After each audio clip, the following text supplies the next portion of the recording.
Делегациите на Соединетите Американски држави и Русија пристигнаа во Истанбул на разговори со цел нормализирање на работата на нивните дипломатски престаништва.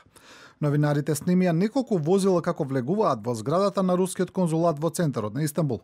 Според Руското министерство за надворешни работи, разговорите ќе ги водат новиот руски амбасадор во Вашингтон Александар Дарчиев и заменик помошникот државен секретар Соната Култер. Примарната цел според Русија и Соединетите Американски држави е да се обнови функционирањето на нивните дипломатски престаништва.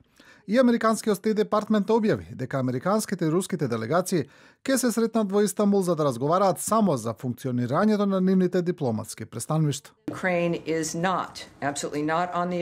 Украина апсолутно не е на агендата. Овие разговори се фокусирани исклучиво на операциите на амбасадата.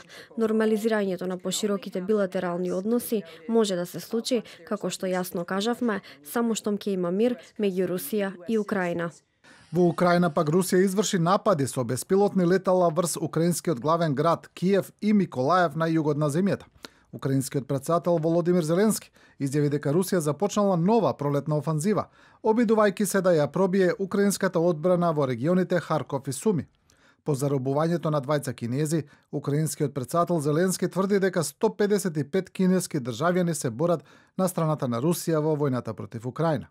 Украинските сили прикажаа и видео како нивните тенкови ги пробиваат руските одбранбени линии од така наречени змејски заби и навлегуваат во рускиот регион Белгород.